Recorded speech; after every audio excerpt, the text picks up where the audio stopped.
This is the Cal One-on-One podcast on Cape Atlantic Live. Here's your host, Nick Kosko. What's going on, everybody? Welcome to Cal One-on-One right here on Cape Atlantic Live, presented by Ulmer's Appliance Service. I'm your host, Nick Kosko, and with me today is the new Middle Township football head coach, Gavin Liepe.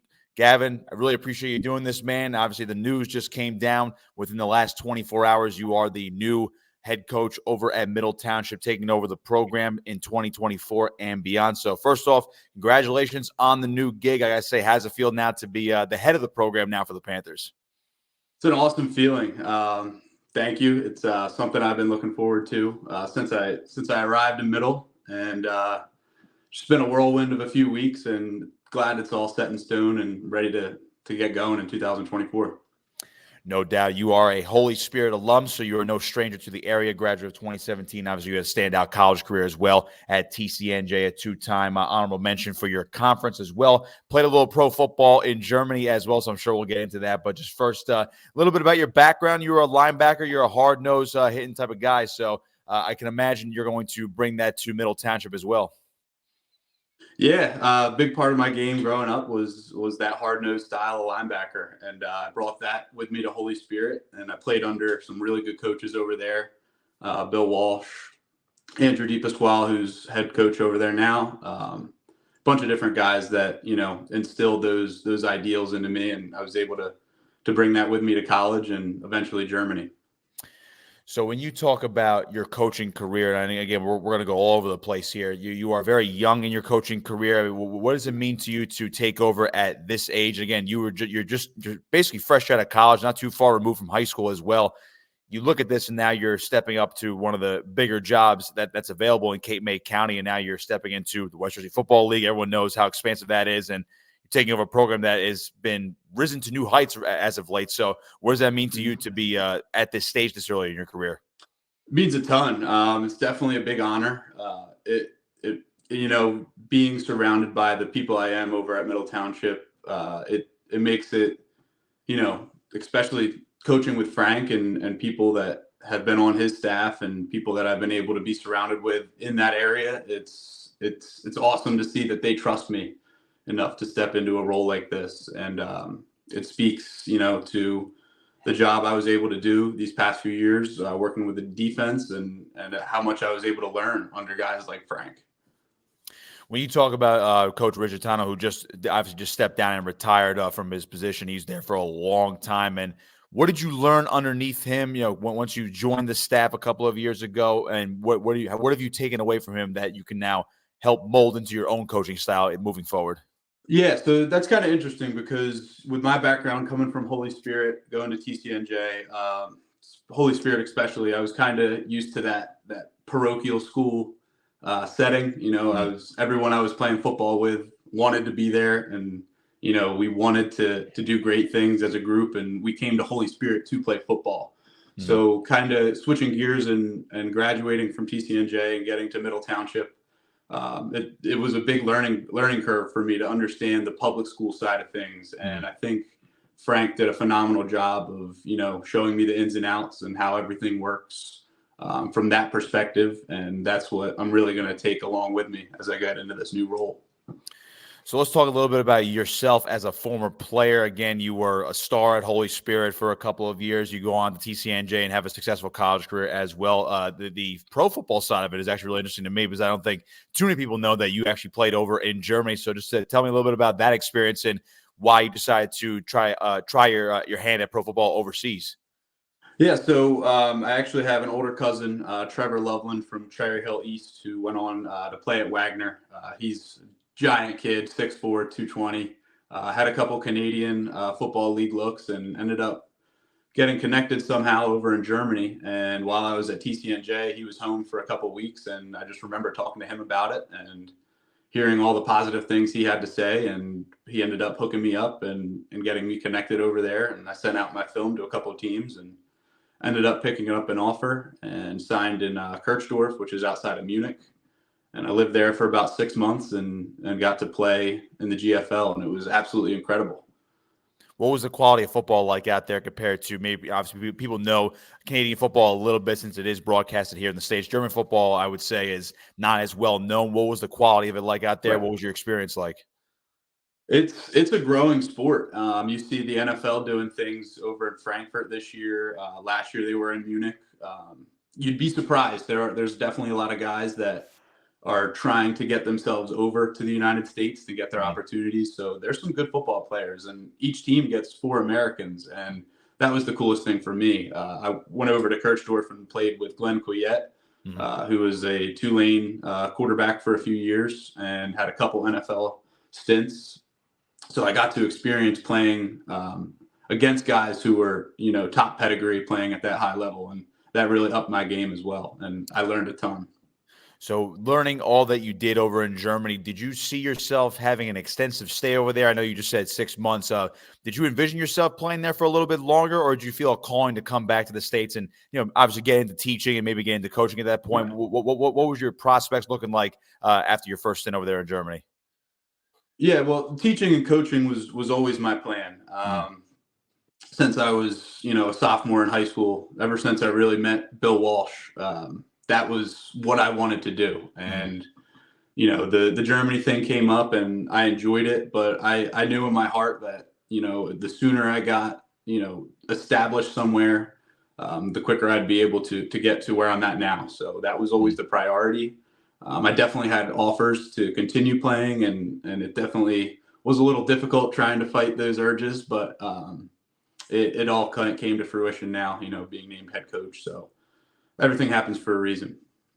Absolutely. Was there ever a moment when you began your coaching career, especially at the high school level, was there a moment that stood out to you that said, wow, this is a lot, I have an adjustment to make, or maybe a sense of this is what I want to keep working at it, I have a long way to go, or maybe like, I don't know how you thought. I'm curious what that initial moment was, maybe that initial shock of like, wow, this is actually what I'm doing. This is what I set out to do. So I think a big moment for me happened this year when we were over at Oakcrest. Big game, big time football game. They have some really good players, some really good coaches on their staff. No one really counted us, to win. And it was the first time I really felt as a coach, that underdog, that feeling. So being able to come away with a 7-0 win against them, with Mikey Zarfati taking that interception 94 yards back to the house. I mean, that was when I was like, wow, this is something I really want to, sink my feet into and continue with for the rest of my life. That was really the moment for me. Well, Middle Township has had a successful season in 2023, made it to the playoffs. Obviously, a tough loss in that first round. But again, it seems like the foundation has been laid. And just talking to Coach Richard Tano in the past, what he was able to build up, good senior class, but a lot of guys coming back. So I got to ask you, when you look at the foundation that he laid down for you and for the staff in the future, what do you see in the future for the Panther football program and how you can build upon a successful 2023 season? Obviously, everyone wants the home playoff game. Everyone wants a playoff win, the sectional title and beyond. What can you envision with this group that you have right now? And obviously the guys that you might acquire, that are coming up, or the guys that might decide to play football or maybe develop over the course of the next 6 months or so. Yeah, I mean, I'm really excited about this roster we have. There's 2 guys, Sean Watkins and Remy Rodriguez, who we're looking to be that thunder and lightning combo in the backfield. But I think something a lot of people are overlooking is we're returning a lot of our key players on the defensive side of the ball. You have guys like Micah McInerney, who's basically, in my eyes, knows just as much as I do about football. He can call out an offense quicker than me. So we got a nickname for him. We call him Dr. Mac. He's going to be running things in the secondary. And you have guys like Ryan Broughton, Jaden Magaha, Reese Matthews, all guys that are returning that were key components to what we did last year. So I think we're going to be locked and loaded and ready to go for, a successful 2024 campaign.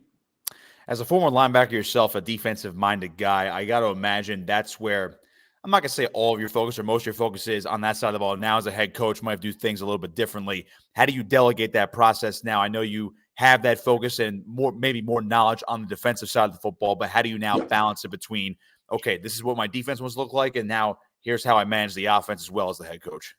Right. So back to, what I was saying about, this administration having my back, we were able to bring on James Marcheski, who's somebody I've known since I was in eighth grade. He played in Absecon and went to Holy Spirit with me.